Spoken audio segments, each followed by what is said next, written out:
and welcome back to another great edition of the Ryze Recap. I am Symone Stanley, joined by Dan McDonald and Carter Wilson.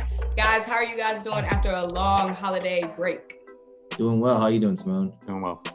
I'm doing great. So we have a jam-packed show for you guys today because we are midway through the season. But before we get into that, y'all, we have to get into some breaking news. Our first time with breaking news on the Ryze Recap. Our very own Georgia 5-star product out of Milton High School and the Skills Factory, Kanaan Carlyle, committed to Stanford over Auburn, Baylor, Florida, Kansas, and several other programs. He was a top 20 prospect in the class of 2023 and the first Stanford commit in the class of 2023. And he made history as well, being the fourth highest ranked prospect in Stanford history. Guys, what are your reactions? Y'all have been covering him since he was a freshman.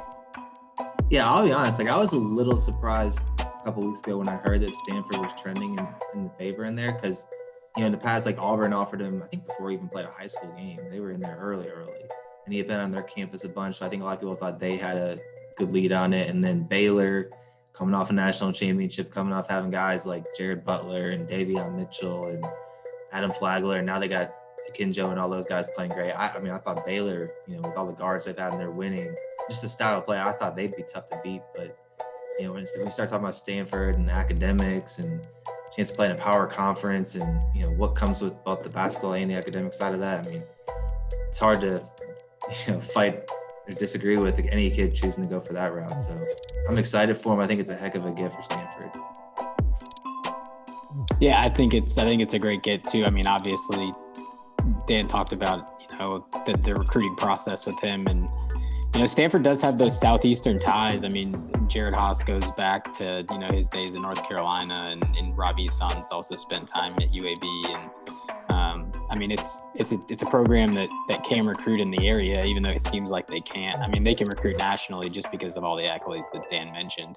I think he's a very good fit there. I think he's going to go there and he's going to be a true two-way guy. He's going to score the ball really well. He's going to defend. He plays with such intensity. And one thing that I've always noticed about him that I haven't really heard anybody really talk about when they talk about this commitment, he goes on the biggest heaters I've ever seen. He'll go streaks in a game where he literally does not miss. And I think both ends too. It's both ends. The offense gets the defense going and the defense gets the offense going. It's he goes on these runs on his own. And it's absolutely crazy. And I think that, that could make him a really productive guy in the Pac-12. Yeah. And again, the good thing about where he's playing now is when he does get on one of those heaters you talked about, when he's playing with TSF, he's got Isaiah Collier there. And Isaiah's keep going, man. He just feeds him. And on his high school team, he's got Bruce Thornton. So, he couldn't play with two better point guards to kind of feed that style of play he's got. And like you said, I think the good thing for him going to Stanford, too, is, he'll be committing this early. He's the kind of kid that he'll be playing in the EYBL with TSF. Milton's playing in all these big-time tournaments nationally. He's going to be a kid that's very well-known nationally so that when Stanford's trying to go after other top-rated guys who have the academic background that he does, they'll be able to be oh, hey, you can come to Stanford. And they had Harrison Ingram as a freshman this year, but now they got Kanaan coming in too, so you can kind of start selling hey, you're not going to be a lone wolf if you come here. You'll be playing with some really good players. So I think that's a good recruiting pitch going forward for Coach Haas and Coach Seesaw and that whole staff.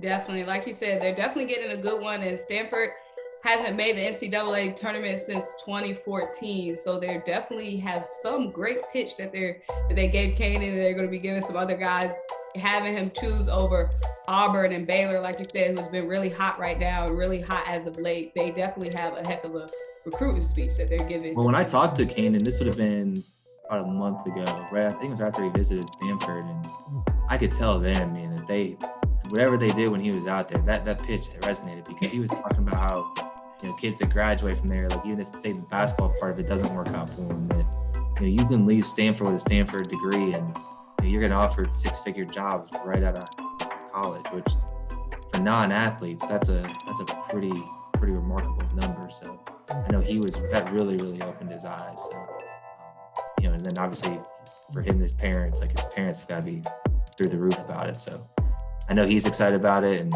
all his coaches are excited about it. So it's a good fit all around for him.